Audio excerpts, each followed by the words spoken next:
extraordinary, and that is National Volunteer Week. The willingness of people in our community to give their time and their energy to help others. In the ACT, almost 3 out of 4 residents over the age of 16 are involved in volunteering. 3 in 4.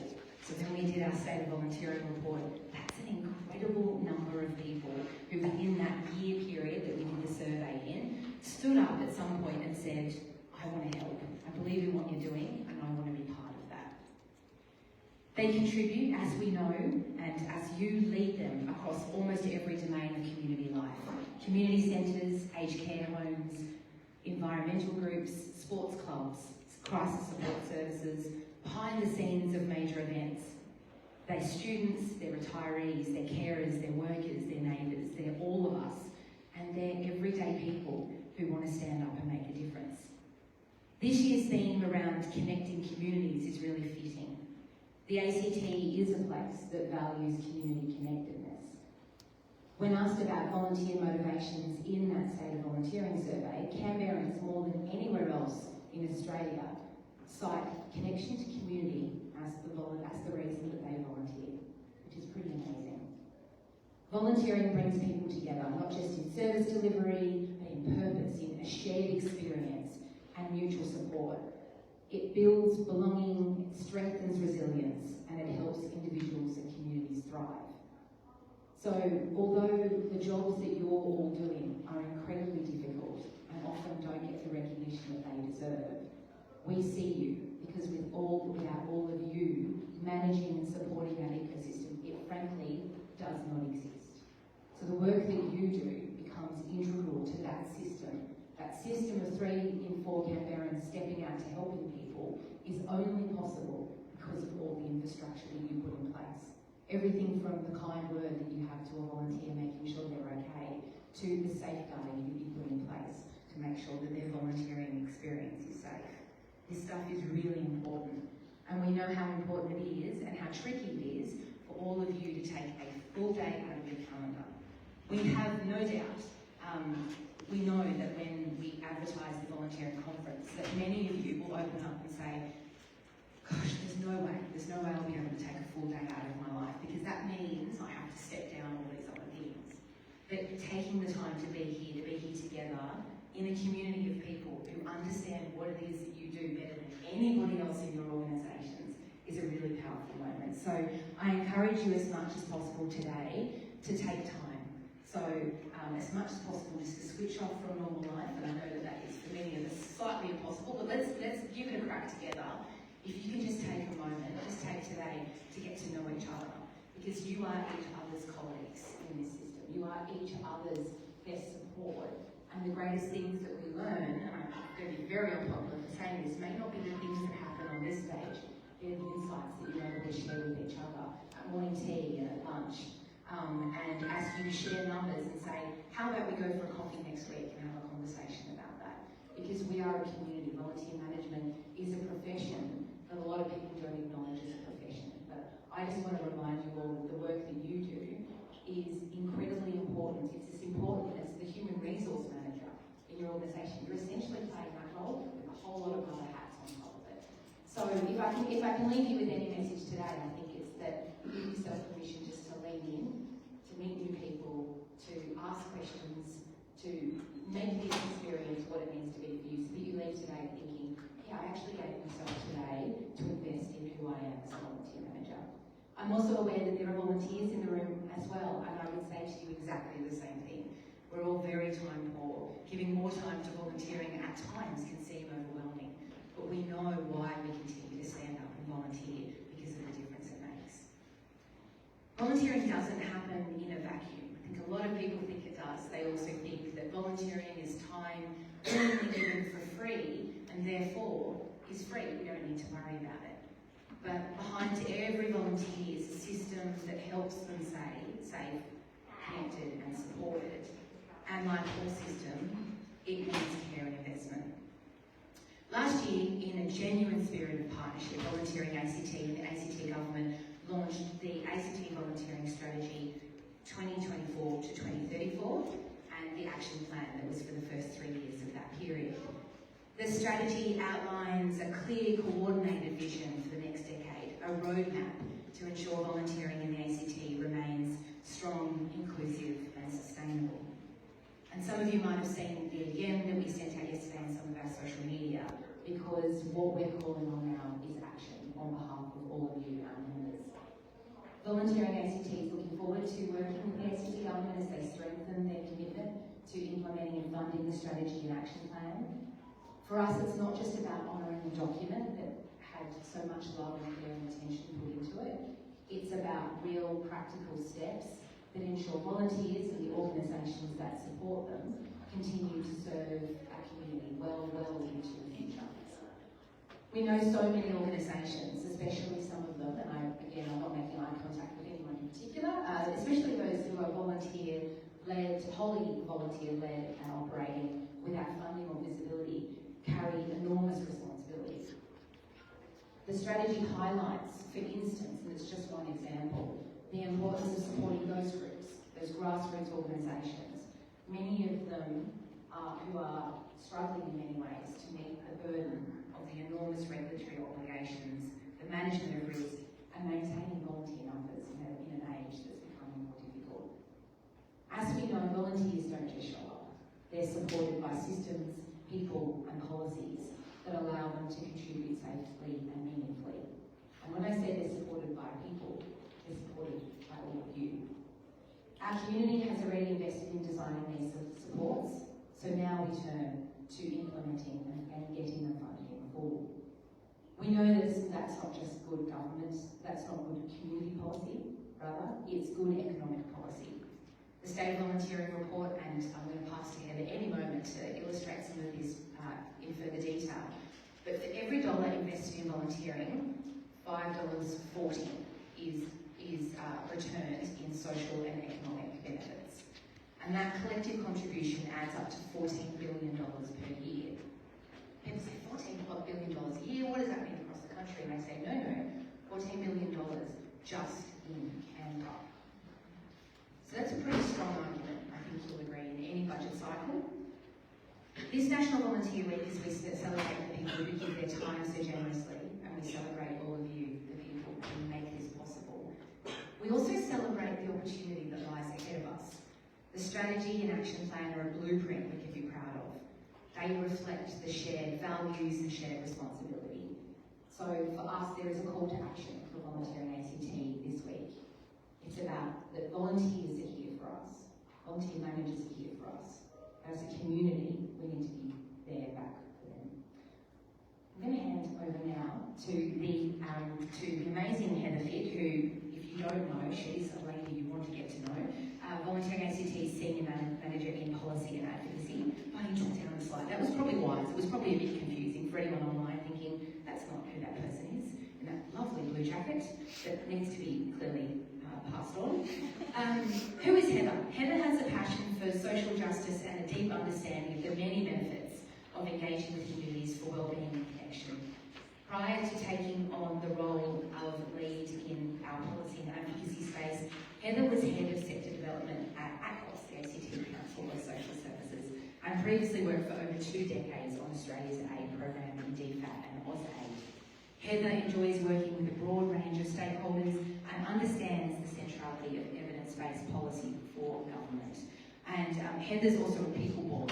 Is that what we call them? Pickleballs? I think we call them pickle. If we don't, that makes sense.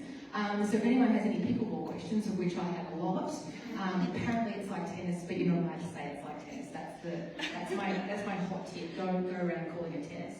If you've got any pickleball or strategy questions, Heather will be here all day.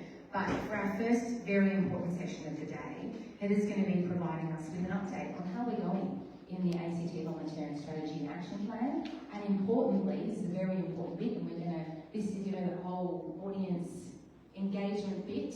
We're going to be seeking from you input into what do you see as the key priorities for the rest of this year and for next year. So a very warm welcome to Heather.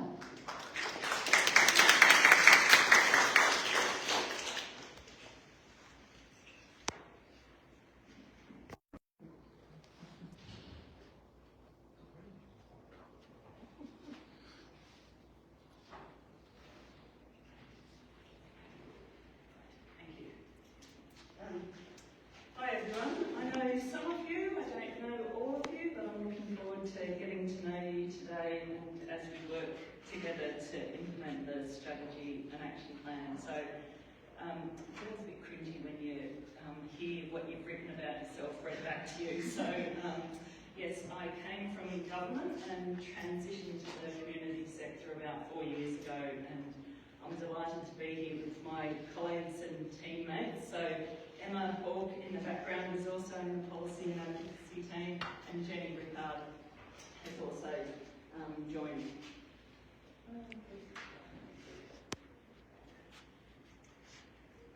So today we'll just go through and Jean has gone through a lot of how we got here, talk about who's doing what, because the action plan is divided between actions for the volunteering ACT and our members and the broader ecosystem and government, and then there are joint actions as well.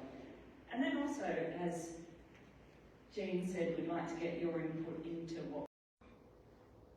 And as the journey continues, we will walk side by side forever for the next generation of our people. Thank you very much and enjoy your day.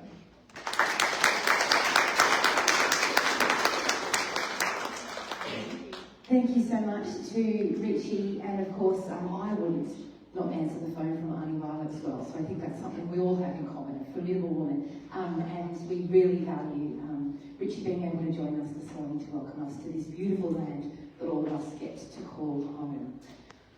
I would next like to invite the chair of our board of directors, Robin Henry. Some of you may know Robin. Of course, during National Volunteer Week, an important moment for us all to stop and recognise the contribution that volunteers make to the fabric of our organisations. In the case of Volunteering ACT, we ourselves have a number of incredible volunteers who support our work from across our advisory groups, and I know some of our advisory group members were deliberately not making eye contact with me, in the room, to our community information volunteers, and to our board of directors who give up their time voluntarily with wearing a very important hat for the organisation. So it's also a moment in time for us to thank all of our volunteers, which is a perfect segue to me introduce Robin just to say a few words before we get into the meaty part of the day. Welcome, Robin. Good morning, everyone. Thanks, Richie, for Richie's still in the room, or is he had to head off to work? Thank you to Richie for that lovely welcome to country. I hope Auntie Violet recovers quickly.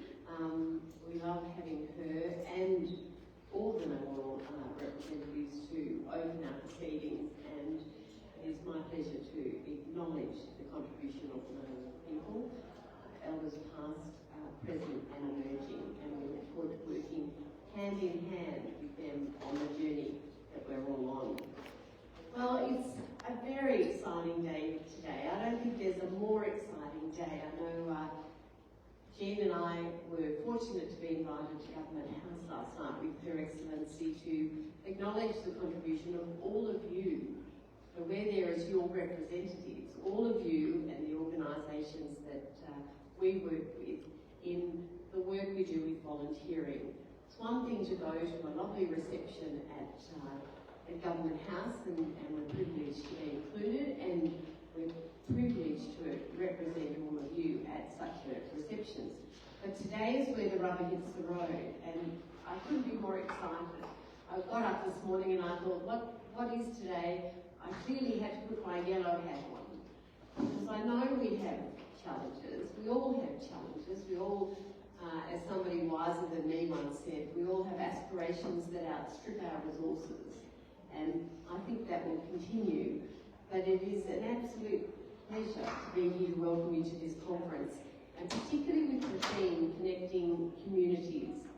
There's no more timely or important moment to think about how we do connect our communities. Today, we're surrounded by passionate volunteers and dedicated organisations. Each of you provide a thread to connecting our communities. Your commitment to service, your willingness, your dedication in the organisations that you support is what brings us together and makes our communities stronger. It makes our communities more resilient and more compassionate. listening to the news on the way here, as one is inclined to do in the mornings, makes you realise that it's all about us connecting to our communities. There's a lot of things out there that we wouldn't rather hear. I wouldn't rather hear. In fact, I should have listened to music. But when I get in a room like this and see all of you wanting to learn, wanting to connect with each other, and wanting to make a difference, I can put that aside and say, actually, here is where the rubber hits the road. So this conference is not just about sharing ideas and best practices. It is about forging new connections. And I hope to meet many of you who I haven't met or reconnect with you here today in the time that I spend. It's about learning from one another, celebrating our successes, and working together to overcome the challenges we face.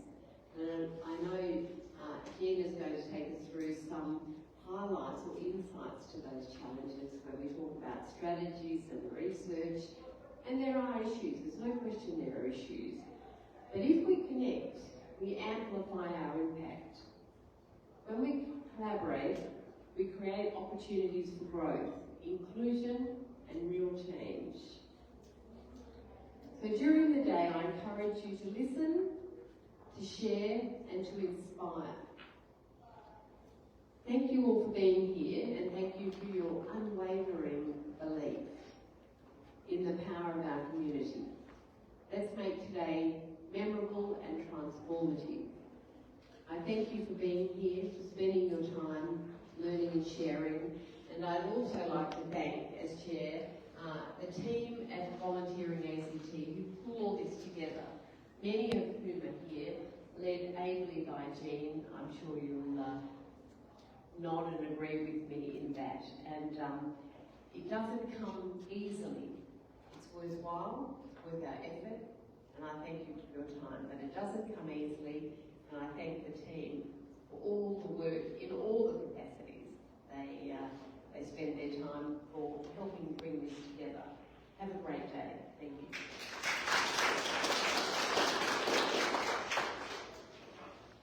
It appears we've got to 9:26 and I'm issuing my first apology. I do